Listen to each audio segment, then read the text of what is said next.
You're watching The Breakfast Club.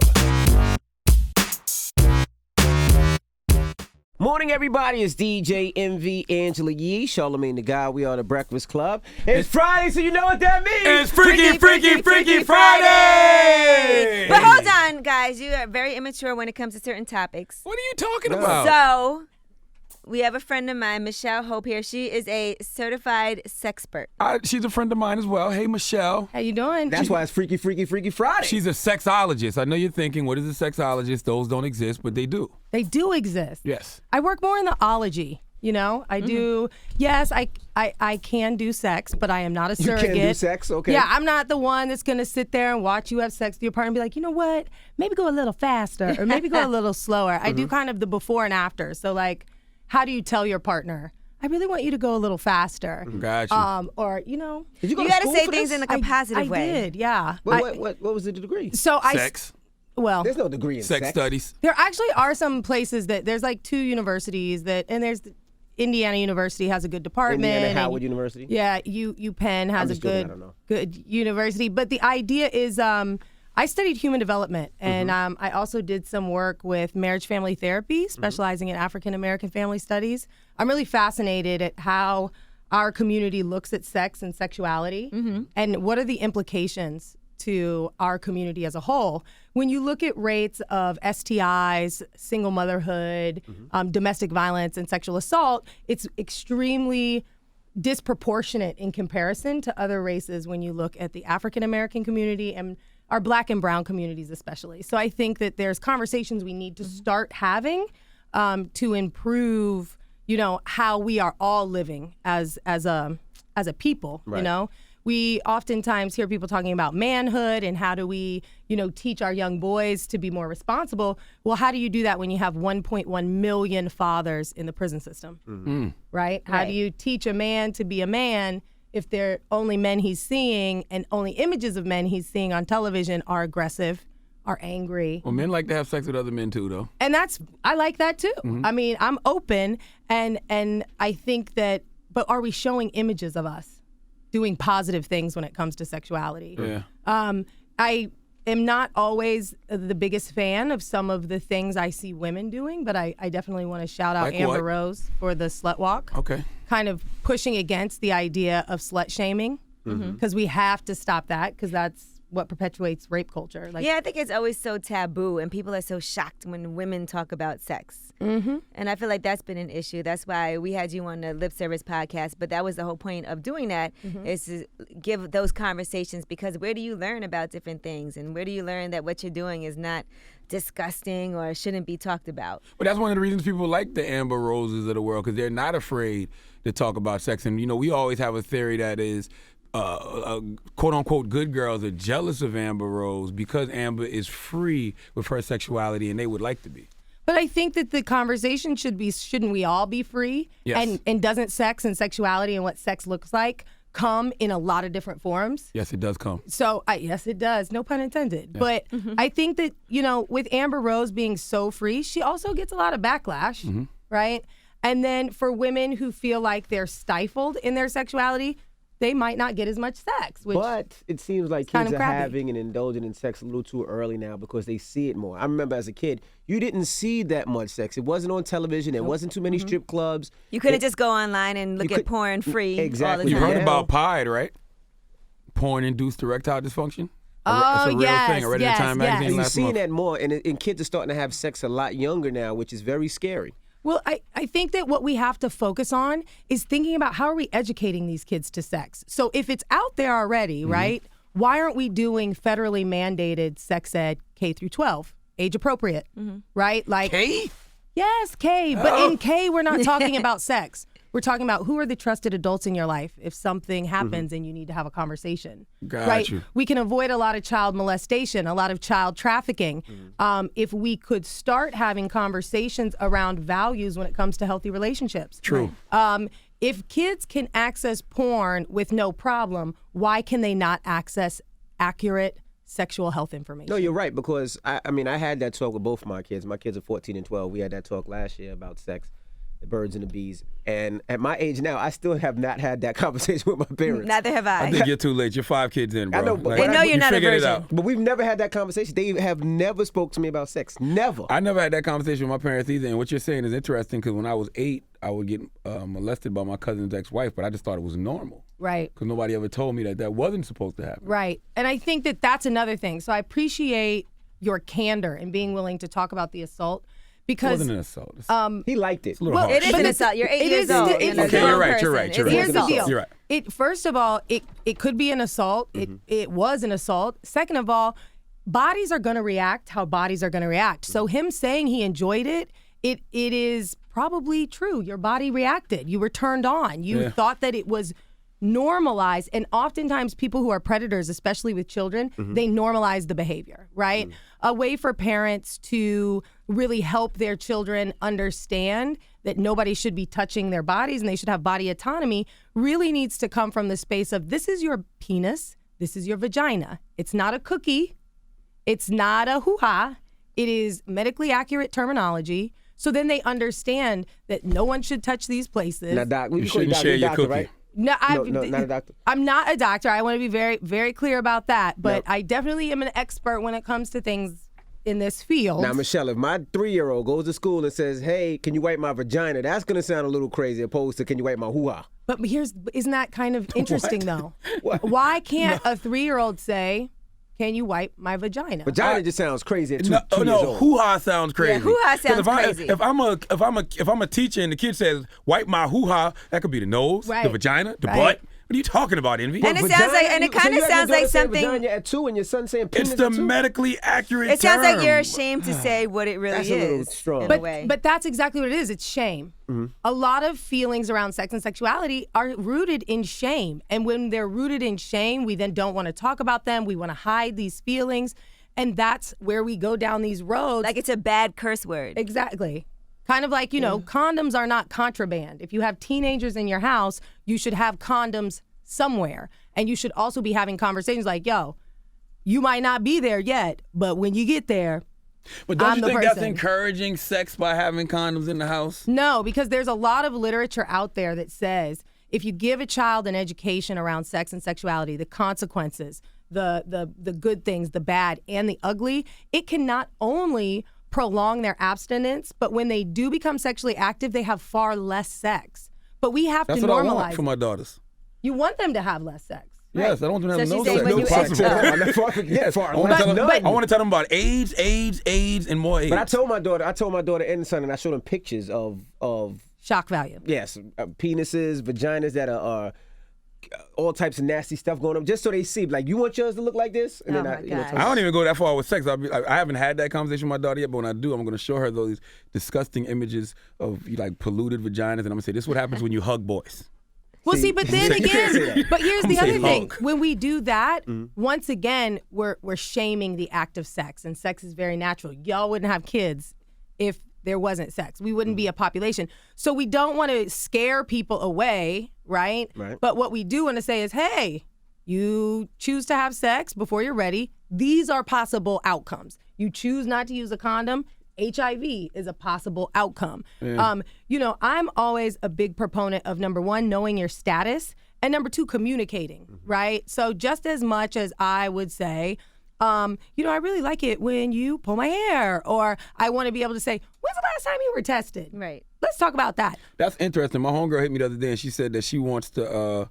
She said that she doesn't want her future baby daddy to have sickle cell or lupus, and she was asking me, is that wrong to ask a man that when you're in a relationship, like when you first start dating a man, like do you have sickle cell genes or lupus genes or something like that? No, I don't think at our age, maybe like, She's young too. She's like 22, 23. oh, well, I mean, is she looking to have a baby right away? Because I don't know. So I think that those kinds of questions aren't off the table. I'm a firm believer that you should ask, like, you ever had an STD? I think if you're sleeping with somebody, you should be able to ask them anything you want to ask them. That's what, hey, if you about to put Period. their fingers, mouth, and penis in places, you Right. know. Why you am I should at scared to least- ask a question? Yeah, Hey, right. do you have sickle cell in your family? Right.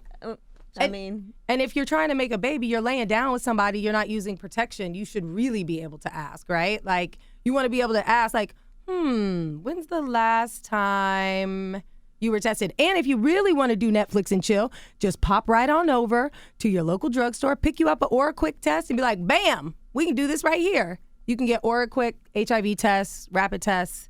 I'm going to tell you why that's not a good idea.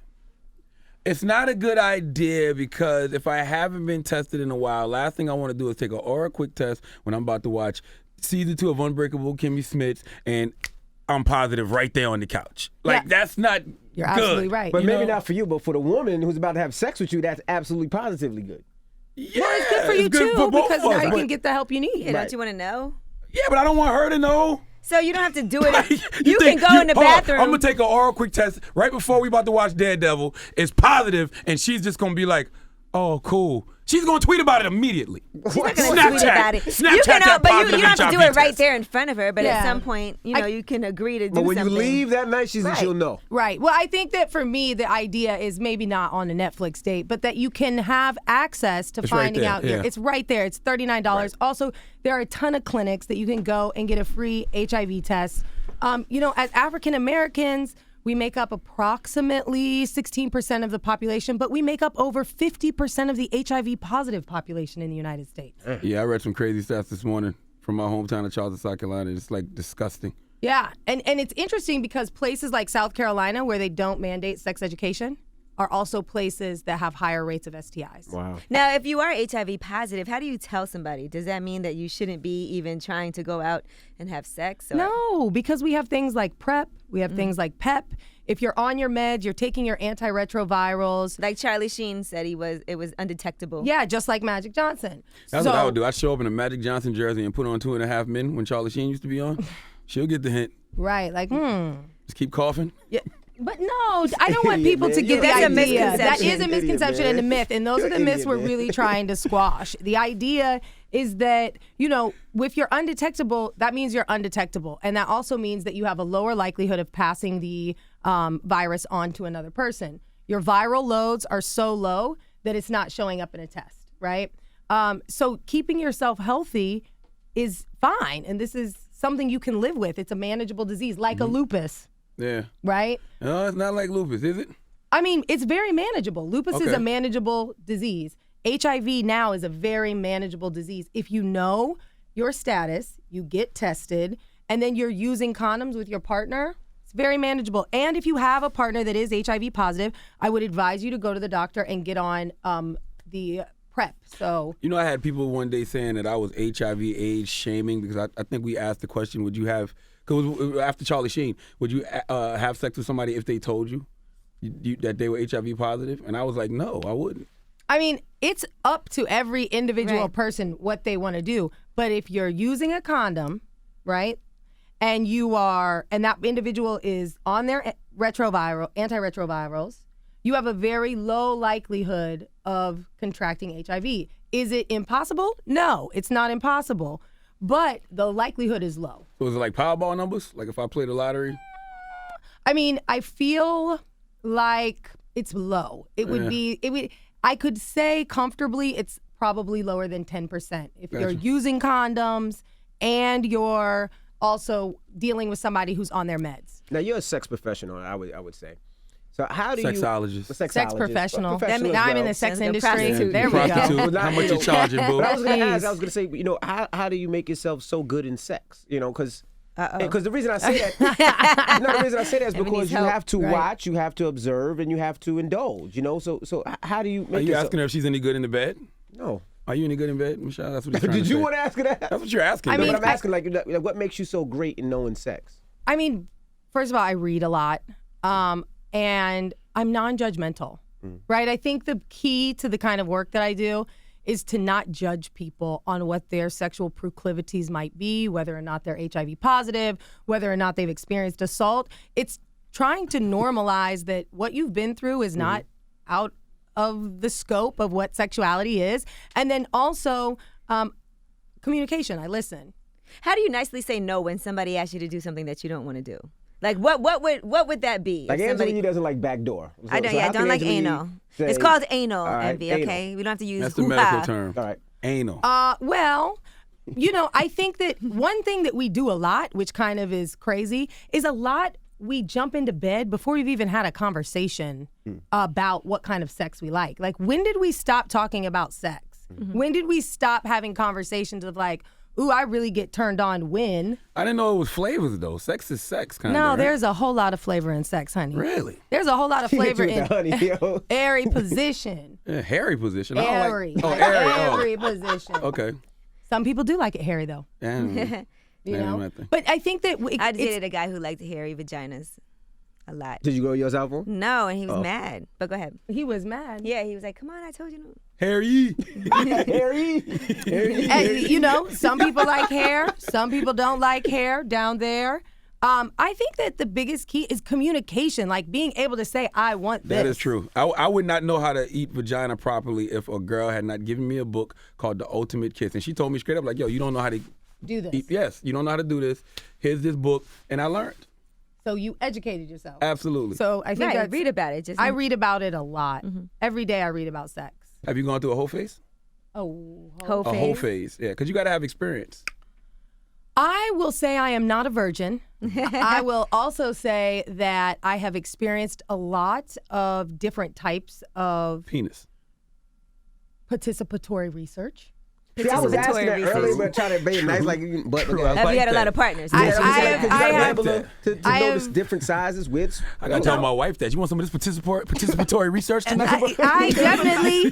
I definitely am a person who has done research, not only in, you know, journals and reading and studying, Not but just also, print research, but also print research. yes, hands-on learning. Is it hard Sometimes- for you to keep a boyfriend? No, Because you know too much. It's not like you could get anything over on you. Well, I am single. I am a very strong, and I am a bit mouthy sometimes. But I like that about me. I think that's the best thing about me. And if there's a man out there who thinks he can live up to the challenge or is ready for the challenge. Now, how do you say no, though, as I was asking Oh, how do earlier? I say no? Yeah, I don't if like somebody, some like, type of because sex. you're not judgmental, you want to keep things open. You don't want somebody to feel ashamed or embarrassed. What's a nice way if somebody wants you to do something? No. There's that. Yeah. Or, you know, sometimes I'm like, we ain't doing this. We're not doing this. Like, what would this be? Now, what are that you would against? say I What wouldn't don't you do? Oh, Lord. Because I know guys expect a lot from you because you are a sexologist. You know what I mean? think that people get shocked because there's like a vat of condoms, and I think they think like I'm gonna be this super freak, but Do it's you more use like female condoms? I have used female condoms, which are actually a little bit safer because they cover more of the vulva area, so they can kind of protect against HPV. What's and the vulva HS. area? The vulva is what most people call the vagina. Okay. So the vulva is the whole entire area. Let's say I don't necessarily like somebody to. That was a big vulva you just showed. Yeah, I you got know. a you got big to- vulva. But it's the labia majora, which is like the outer puffy lips, and then you have the labia minora, which are the inner lips, and then you have the clitoris, which, by the way, I am not a fan of people making statements like, ooh, girl, I'm finna beat it up. Why you finna beat it up? Why you finna blow my back out? When really what I need you to do is focus on the clitoris. That's right. That's where all the nerve endings are. That's the small penis. That is the baby penis. Some people refer to it as the baby penis. Off and on like a light switch. That's what you Yeah, got to make do the with your man in the tongue. boat stand up. And if I didn't like something, I'd be like, yeah, I'm not into that. You just have to say it. And I oftentimes get individuals that I work with who come to me for coaching, and they're like, I don't want to upset him. I don't want him to think that I'm, don't like him if I'm not going to do anal sex.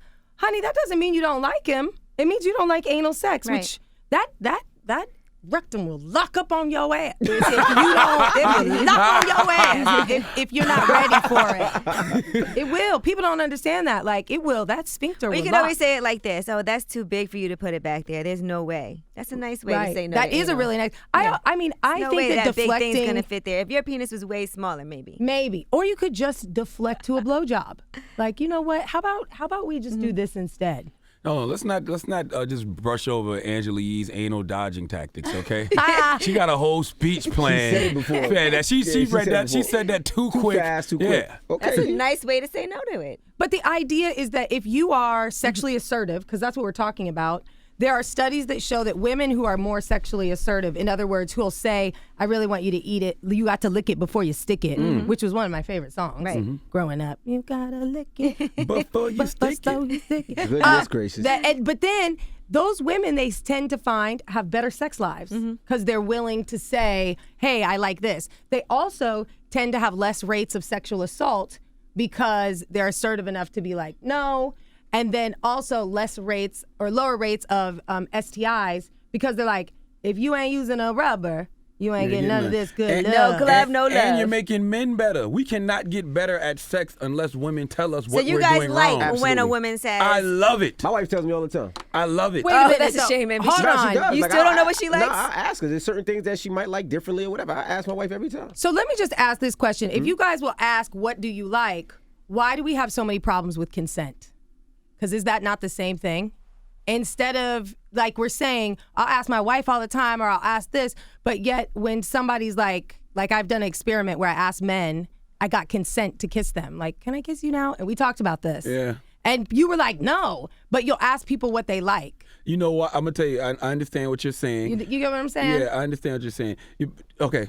You're basically saying, guys, okay, I don't know what you're saying. So the idea is like, do you like it? You would say, do you like it when I, nibble on your happy space? Oh, okay, I got it. But then if you're like, can we do this, right? It's like permission and consent versus I just want to know what you like. My wife don't like asking. She feels like, don't ask. You should be able to get into it. I can't say, hey, babe, You should be able to tell. And a lot of women feel like that you should be able to tell what I like based on my reaction. And a lot of men are only playing the game they know. So meaning that if I like missionary, I like backdoor, I like a girl to get on top of me, I'm going to just do those things. But if she tells me stop, I don't like that, then I'm like, oh, okay, she don't like when I do this. So I'm only playing the game I know.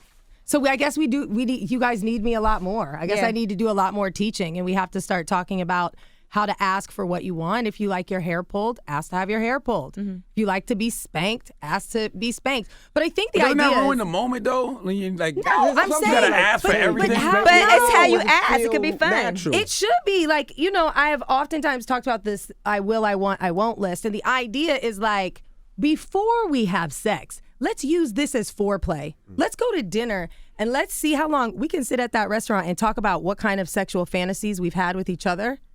And then tell me somebody's not getting laid that night. It depends. Take a couple moments to just be like, I really like it when you swirl your tongue around and up and down and, That's not nibble first on date my conversation nipple. though. Well, It could be. but the thing is, but here's the deal. Hold on. It might not be first date conversation, but how many people are getting laid on the first date? Ow. I would hope a lot. So maybe it should be first Maybe date it conversation. should be. Yeah. That's my Right, point. true. With Depending all on these what you're, dating apps, people swiping left and swiping right and doing all these things and finding these hookups, but we are not taking 30, 40 minutes to just sit down, ask questions? Now, what about trying to talk a guy into something? There's a lot of guys that are really funny about their A little anal bit of area. backdoor We don't want play. that. See, And that, no, stop that. I'm talking to Michelle here. But they don't understand how much pleasure it could potentially give them. Now, Right. I know women who say they do this to every guy they're with. The guys love it. And they do it to disrespect them. I hear your friends talking. They act like they doing it to give us pleasure, but Charlamagne, they're stop it. You're looking disrespecting us. disrespected right now. Just calm down. Angry. You have been with a couple of you friends, just to say. Angry. Allegedly. But I think that, first and foremost, the back door is not for everybody. Second of all, don't knock it till you try it. Right. Right? And number 3, it does not make you a gay person or a gay man if you like a little bit of anal play. It makes you a freak. Like, you have the prostate gland, which can be accessed through the rectum. And there are so many nerve endings on that prostate, and they're never stimulated. They're never touched. They're never stimulated. Nothing.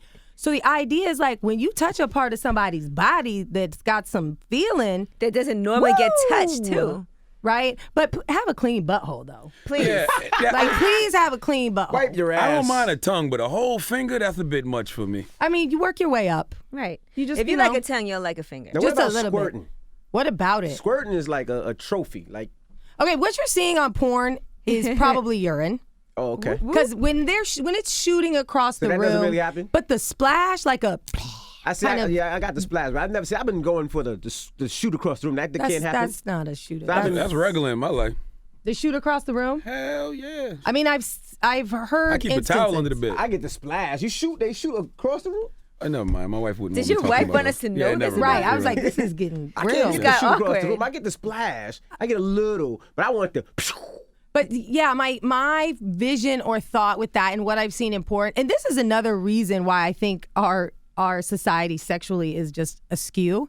We've been watching too many porns, and it's so easy to access that people really start to believe that the sex we're seeing in porn is the sex that we're having, and it's not. You ain't lying. I hurt my back this weekend watching the porn. I was watching this porn called Black Families, right?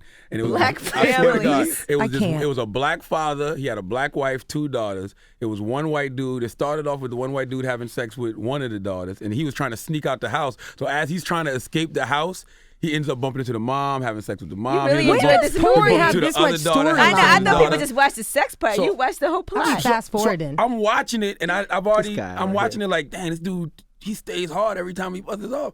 So my grown ass, well over the age of 30, tried that.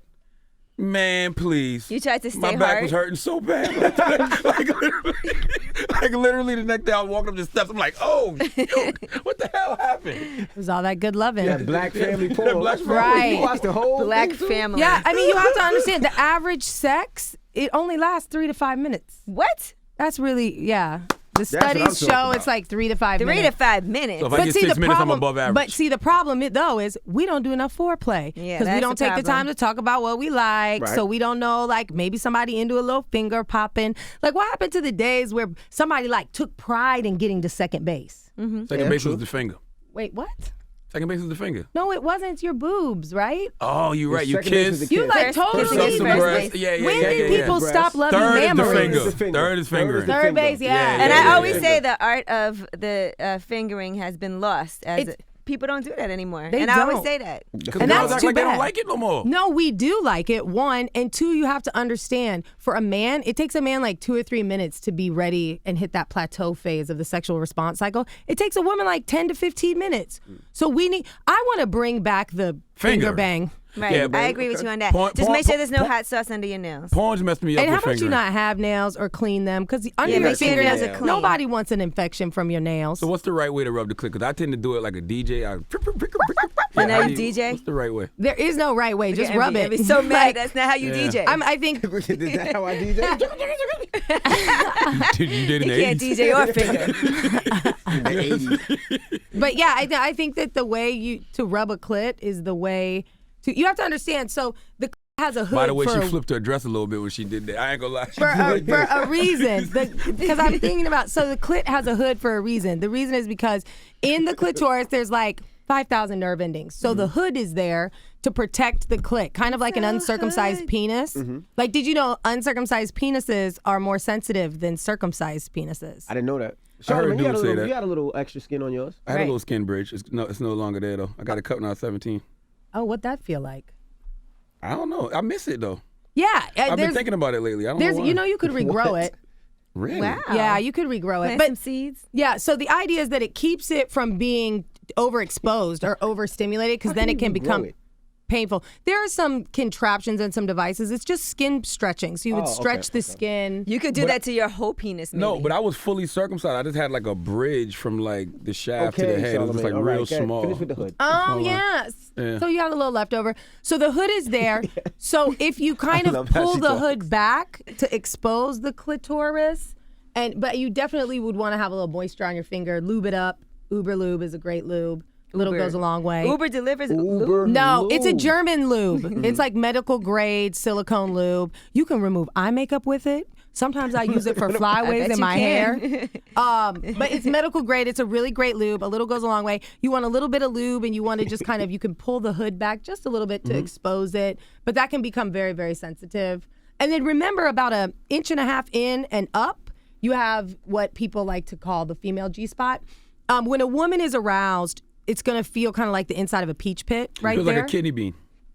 Okay. Yes. And if you combined that, wait, which feels like the kidney bean, the G-spot. clitoris or the The G-spot? G-spot. Yeah, it's kind of rough though. It has a little bit of roughness to it. So if you can bind, I can't believe I'm holding my fingers like.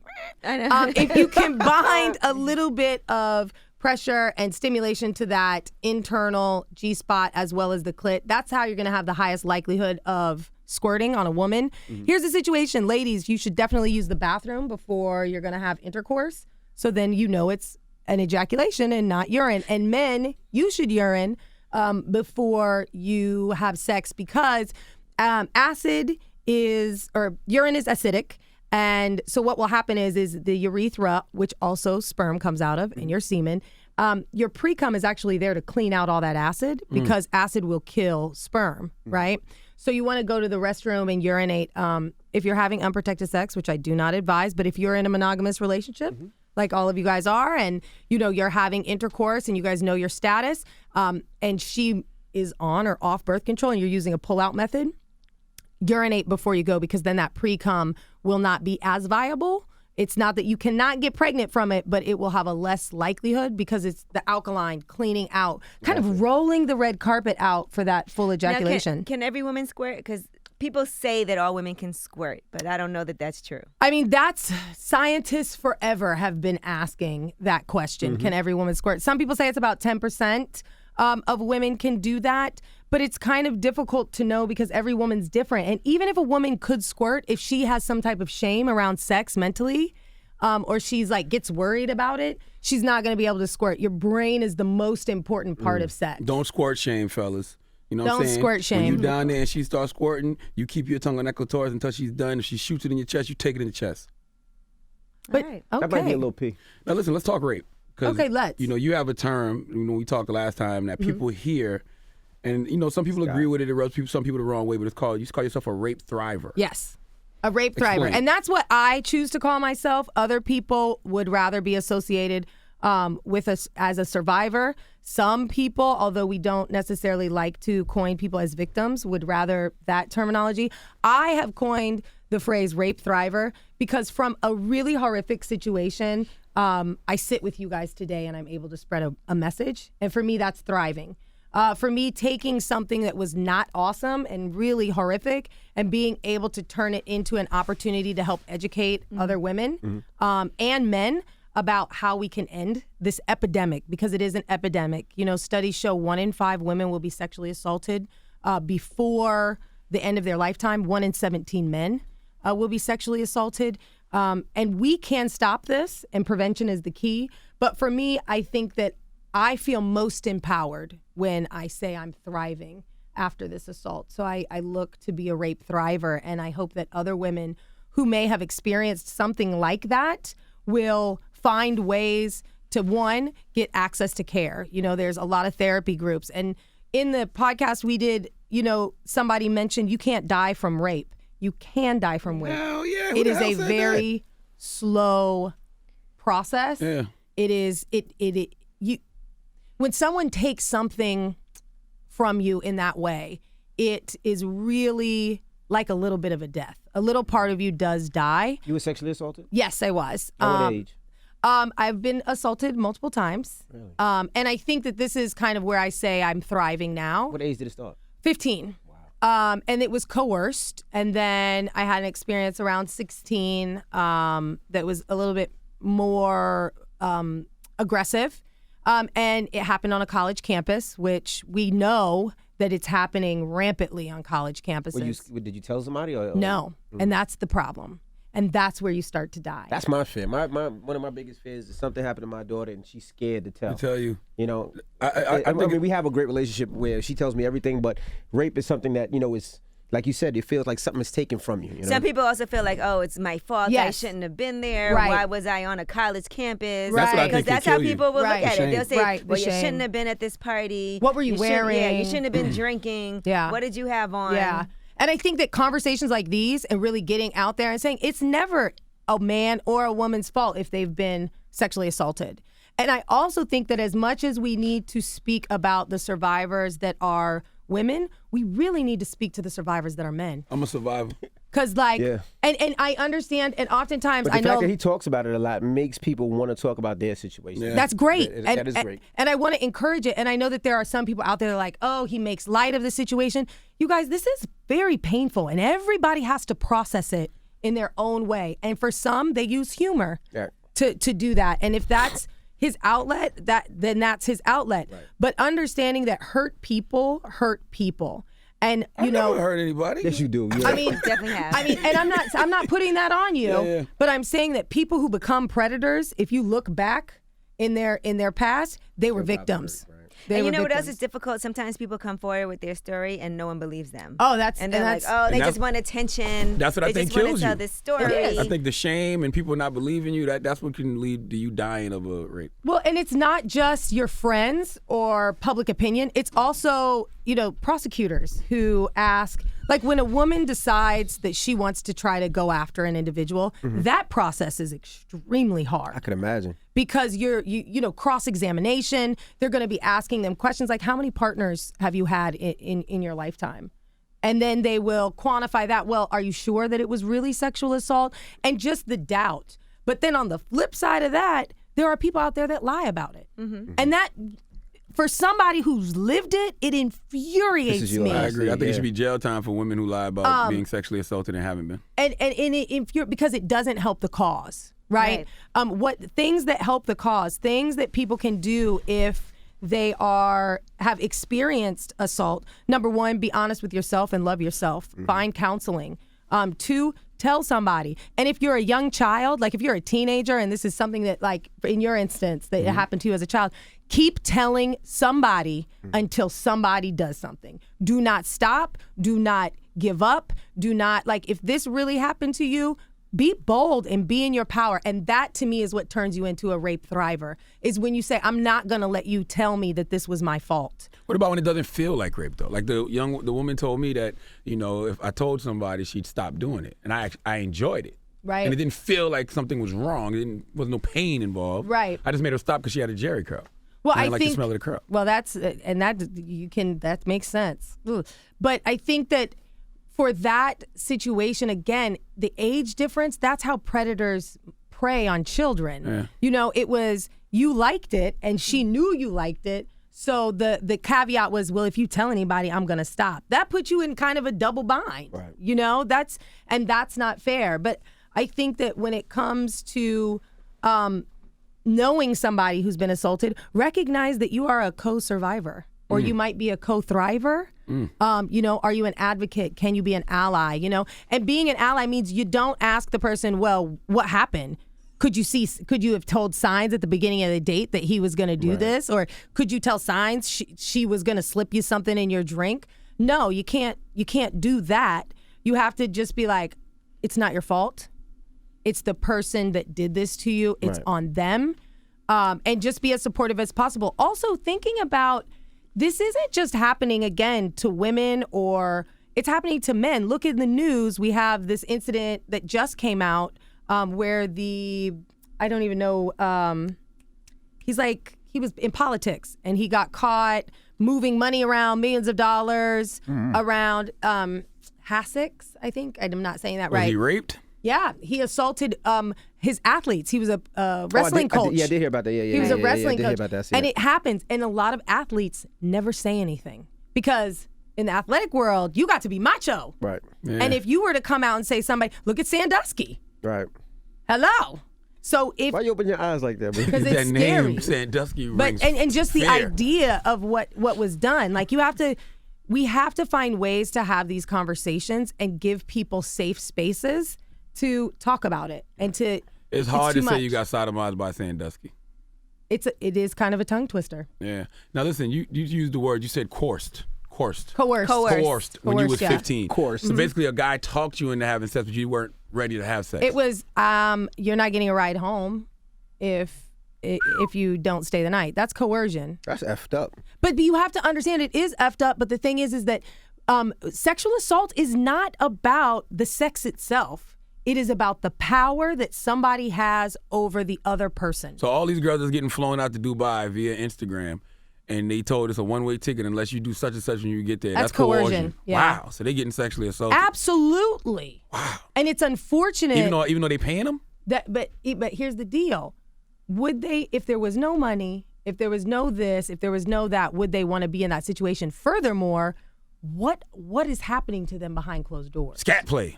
Yeah, well, there's that. And we don't, I mean. What's scat play? Doo-doo. Fecal matter. Fecal matter. Geez. Yeah, he'll Fornication go with there. fecal matter. He'll go there. But But the idea is like, I think that, look at trafficking. This is how trafficking happens. You know, I have worked all over the country. And when I was in Oakland, I met a 16-year-old pimp who was pimping 13 and 14-year-olds. Jesus Christ. But when you think about That's awful. Isn't it? But think about kind of how we glorify this and how we glorify these images of men that are very aggressive to women. And we look at women as chattel, which is not a new thing. Women as property is as old as dirt. But how do we challenge these things? Women calling their boyfriend daddy, which I always think is weird. It is definitely weird. It definitely is, you know, they are maybe looking for a daddy. And I think it just goes back to, imagine if we could start sex education in kindergarten and start talking in kindergarten with young people about what healthy relationships look like. You really think it should start that early? She's not saying about intercourse necessarily, but just educating. Relationship. Yeah. Age appropriate. So at different stages, there are different things that you would want to learn, you know? But, you know, places like Denmark that have age-appropriate sex education also have some of the lowest STI rates in the world, lowest teen pregnancy rates in the world. I think at this point it's worth a try. Only thing that scares me about that is I feel like I'm planting those seeds in my daughter's head. Wouldn't you rather she hear that from you than from somebody else, though? Thank than you. on television or at school from the other kids? I agree. I mean, that's what I told my daughter. And you know, my daughter has a girl that's pregnant in her middle school. Yeah. Dang. You know, and that's 6th, 7th, and 8th grade, and the girl is pregnant. So obviously, it's a lot younger than when we were kids. In that rich ass neighborhood of yours with all them good, well-off families, it's a pregnant girl in middle school? Yes. Whoa, there's some loser parents, whoever they are. Yeah, but you know, But are they? Because I don't think socioeconomics matters. I think it's the lack of education. That is a Absolutely. fact. And that's what happens when you don't talk to your kids and educate them. Right. Because the idea is like you have such a small window to get pregnant, right? Like an egg, once it's released, is only viable for 12 to 24 hours. So there's this teeny tiny window. I got good accuracy. But I'm sure you got good aim. Yeah, you I do. got good aim, and I'm definitely accurate has at that time. But the idea is if a young woman, especially in middle school, doesn't understand a menstrual cycle and she's never been given any information, which is something you would learn in a comprehensive sex education class, then she could have sex one time and end up pregnant. I've seen it. I've seen it happen. I've seen it, and it's scary.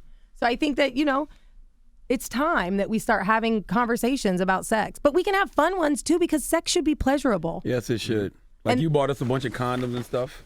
Yeah. And lube. You got to come up here more often. Look, Next time, if you bring me back, I'll start bringing more fun stuff. There you go. I have Call some us. fun stuff Come I on could up. get for us, too. what is this? Yeah. This is lube, right? What is this? No, that's a candle. These are massage candles. Massage candles. Or like, They they're smell like good. cinnamon wax. No, they're cinnamon wax. They're just They smell good. Don't pour these on people unless you're into that, I because a love little that. wax is hot. I love that. I love lighting the candles, and then when it gets a little wet, you just pour it on Pour the it back. on the back, yeah. Woo, woo, woo, woo, woo. I've never ever used lube. Don't get all turned on in here with me, Michelle. Boy, bye. But we appreciate you for joining us. Yes, absolutely. Keep up the good work, guys. Keep spreading the word. It's Michelle Hope, and it's Hold freaky. on, she got to give her information. Oh, okay. Go ahead, give information, Michelle. Let them know they can find you. Oh, yeah. You can find me on all my social media at MHSexpert. And then my website, www.mhsexpert.com. Reach out to me. If you guys have questions, you can always email me questions. I love the letters I've been getting. I love the questions. And If you see us out at a bar, don't feel afraid to come up and say hi to her and talk to her. Yeah. But just be aware that we are at a bar, and like, please don't tell me about your erectile dysfunction if you will be embarrassed. Damn it, man. She need a tagline. Michelle Hope. You She'll can't make hold your on. sex dope. Now, Michelle, I like that Michelle one. Hope. She'll Bringing make hope your back sex to your dope. bedroom. Michelle, don't erectile Keep hope dysfunction alive. shame people. Oh, I'm not going to dysfunction. I'm not ED shaming people. No I'm not EDS. no EDS. No erectile dysfunction. I love EDM shaming. music. You can't shame me about that. Shut up. It's the Breakfast You also Club. like fist pumping. It's Michelle Hope, and it's Freaky, Freaky, Freaky Friday. Okay, you got your hair done. Your hair looking fresh and fly today. Thank you. I got my hair done. Now, you know the crew at Her Imports totally hooked it up. You see how good I look? I see why they're taking over this hair game, because nobody has hair this good. I see these weave companies on Instagram everywhere. I know, right? It's a hot mess. Every reality star or rapper jump off is trying to sell hair on Instagram. Her Imports are the industry pros. They have the real Indian hair. Y'all don't know? Check out the video on their website, herimports.com. The Breakfast Club. Every weekday morning. Tune in